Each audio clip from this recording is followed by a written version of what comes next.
had a lot of requests to show what's inside these. So some of them actually ended up like, one of them's almost empty, but the rest are full. So like this one is just, oh, it's hard to open. I have a bunch of these where they fold it over and they read tap and then they say tape. So that's one. And then this one, this one, this one, this one, and this one all have the same thing, just with a different sound. So they're all picture cards and word cards, but this is all the one with the A consonant E, and then of course I consonant E, and so on. So I use these for my word sorts and for my picture sorts. These are my onset and rhyme cards, and I've separated them. There's long U, long I, long O, and then there's the initial sounds. I'm gonna come back to this one. This is just word lists. It's actually, I shrunk it. These are like full page, but I ended up shrinking some and laminating them so I could reuse them. These are those phrases that I recently posted about. It's getting stuck. This is my sentence scrambler, my favorite. And there's, you know, a lot of them. I actually can't even fit. That's a tight squeeze. Sound boxes, but if I'm being totally honest, I end up using my printable ones more often. But I made those already. So sentence cards, these go with some games I have, and sometimes I just have them, just use them for quick fluency check.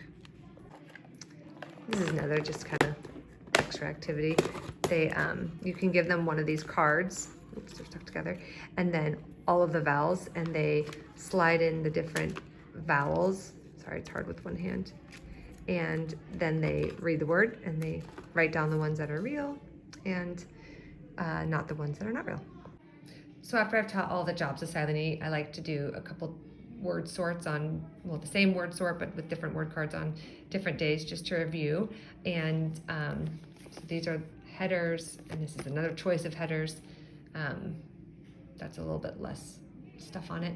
And then initially I just wrote out some words, so I kept my original one that I did. And what I did for these was I had, we ended up highlighting, using this highlighter strip to, it's a little strip, to highlight the job of the silent E. So in this case, it's highlighting the C because that's the job of the silent E. But then also I ended up making a bunch of cards that I could reuse over and over again, simply just for this sort, so it was ready to go. And then I tuck in my little flip book right in there. But I suppose I could put it in that one too. And these are extra headers I have, but I also, oh my goodness, I can't open it. Ended up putting in my activity, the game, the memory game. So there's quite a few of them, so I ended up putting that in here too. So then in this bin is where I keep anything that's bigger that doesn't fit into these little things. So mainly it's games. There's that game. Here's another activity that just has like a full board. Another game. This is that spin a sentence, more games. And this one requires a board for each student. So I had my different boards and then the pieces that go with it. So yeah, anything that doesn't fit in there goes in here.